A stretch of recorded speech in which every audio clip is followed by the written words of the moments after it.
BJP ಅದರಲ್ಲೂ rebel ಶಾಸಕ ಯತ್ನಾಳ್ ಅವರ ಕೋಟೆಗೆ ಇವತ್ತು ಬಿಜೆಪಿ ರಾಜ್ಯಾಧ್ಯಕ್ಷ ಲಗ್ಗೆ ಇಡ್ತಾ ಇದ್ದಾರೆ ವಿಜಯೇಂದ್ರ ಅವರು. ಯತ್ನಾಳ್ ತವರು ಜಿಲ್ಲೆ ವಿಜಯಪುರಕ್ಕೆ ಇವತ್ತು ವಿಜಯೇಂದ್ರ ಅವರು ಭೇಟಿ ಕೊಡ್ತಾ ಇದ್ದಾರೆ.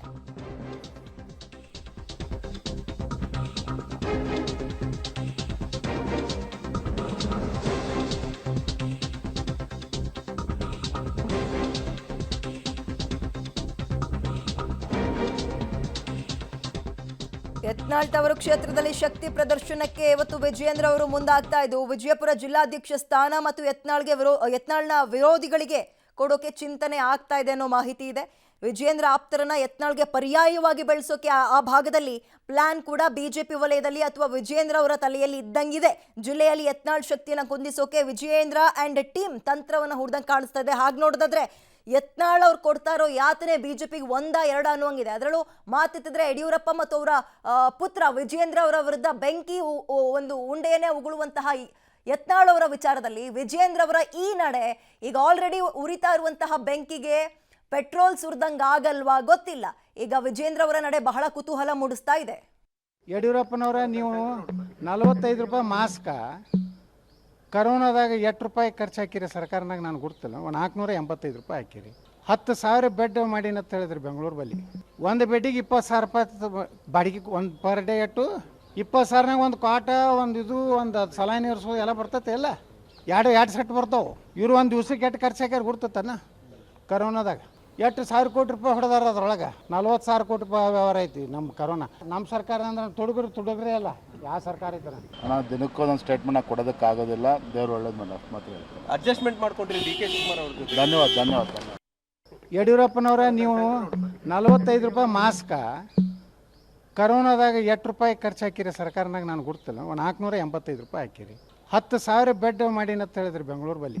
ಒಂದು ಬೆಡ್ಡಿಗೆ 20,000 ರೂಪಾಯಿ ಬಾಡಿಗೆ. ಒಂದು ಪರ್ ಡೇ ಎಟ್ಟು 20,000ನಾಗ ಒಂದು ಕಾಟ ಒಂದು ಸಲಾನಿ ಇರಿಸೋದು ಎಲ್ಲ ಬರ್ತೈತೆ. ಎಲ್ಲ ಎರಡು ಸೆಟ್ ಬರ್ತಾವೆ. ಇವರು ಒಂದು ದಿವ್ಸಕ್ಕೆ ಎಷ್ಟು ಖರ್ಚು ಹಾಕ್ಯಾರ ಗುರ್ತತನ ಕರೋನಾದಾಗ.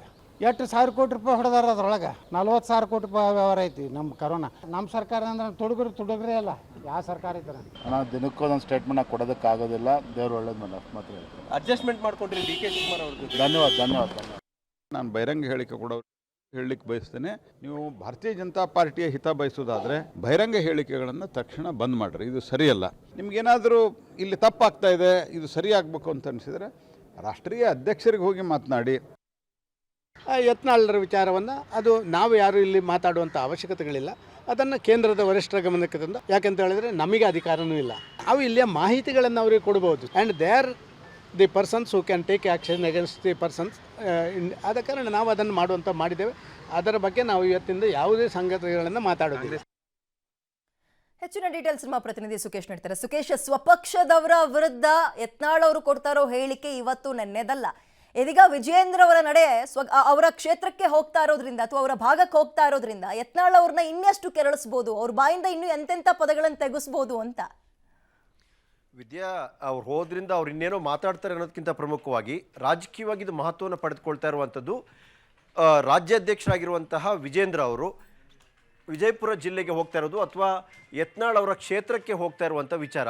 ಅಂದರೆ ಅವರ ನಡುವೆ ಇರುವಂತಹ ಭಿನ್ನಾಭಿಪ್ರಾಯಗಳು ಅಥವಾ ಅವ್ರು ನಡೆಸಿದಂಥ ವಾಗ್ದಾಳಿ ಇವೆಲ್ಲದ ಹೊರತಾಗಿಯೂ ಕೂಡ ರಾಜ್ಯಾಧ್ಯಕ್ಷರಾಗಿ ಆ ಕ್ಷೇತ್ರಕ್ಕೆ ಮತ್ತು ಆ ಜಿಲ್ಲೆಗೆ ಹೋಗ್ತಾ ಇರುವಂಥ ಸಂದರ್ಭದಲ್ಲಿ ಯತ್ನಾಳ್ ಅವರು ಅದನ್ನು ಹೇಗೆ ಸ್ವೀಕರಿಸ್ತಾರೆ ಅನ್ನೋಂಥದ್ದು ಪ್ರಮುಖವಾಗುತ್ತೆ.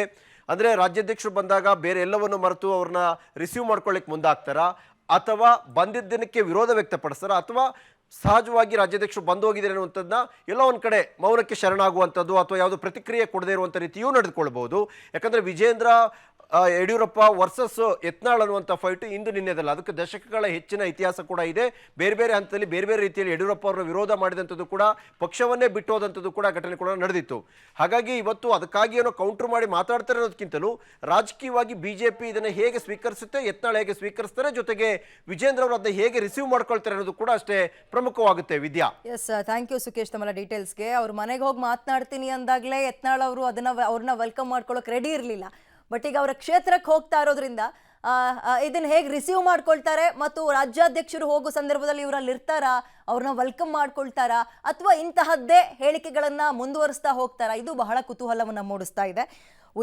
ಈಗ ಒಂದು ವೇಳೆ ನನ್ನನ್ನೆಲ್ಲಾದ್ರೂ ಉಚ್ಚಾಟನೆ ಮಾಡಿಬಿಟ್ರೆ ಪಕ್ಷದಿಂದ ಅವರ ಬಣ್ಣವನ್ನ ಬಯಲು ಮಾಡ್ತೀನಿ ಅನ್ನುವಂತಹ ವಾರ್ನಿಂಗ್ ಕೂಡ ಯತ್ನಾಳ್ ಕೊಟ್ಟಿದ್ರು.